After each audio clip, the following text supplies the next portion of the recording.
અક્ષર મંદિર ખાતે પ્રવાસીઓ તેમજ વિદ્યાર્થીઓને ફૂડ પોઈઝનિંગની અસર થઈ હતી। આણંદ, નડિયાદ અને ગાંધીનગર પ્રવાસીઓ તેમજ સ્વામિનારાયણ ગુરુકુળના વિદ્યાર્થીઓને ફૂડ પોઈઝનિંગની અસર જોવા મળી હતી। ગોંડલમાં સ્વામિનારાયણ મંદિરે સવારે નાસ્તો કર્યા બાદ ફૂડ પોઈઝનિંગની અસર થવા પામી હતી।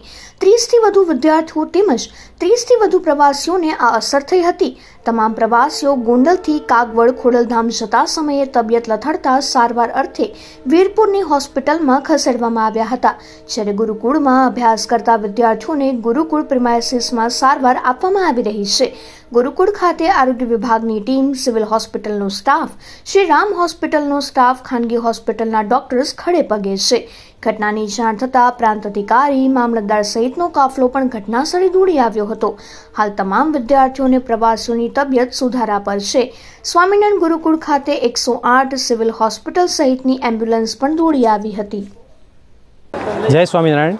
બીએપીએસ સ્વામિનારાયણ ગોંડલ ગુરુકુળ ખાતે આજે સવારે નાસ્તા કર્યા બાદ ગુરુકુળના છોકરાઓને ફૂડ પોઈઝન કહેતા કે વોમિટિંગની અસર થયેલી, એમાંથી 25-30 છોકરાઓને વધારે વોમિટિંગની અસર હતી। એટલે એ લોકોને દવાઓ અને સિમ્ટોમેટિક જે બાળકોને જરૂર પડી છે એ લોકોને બાટલો અથવા તો ઇન્જેક્શન દ્વારા સારવાર અપાઈ છે। હાલ તે લોકો સારવાર હેઠળ છે અને બધા સ્વસ્થ છે। એટલે દરેક વાલીઓને આ વિશે જાણ થાય તો ગભરાવાની જરૂર નથી।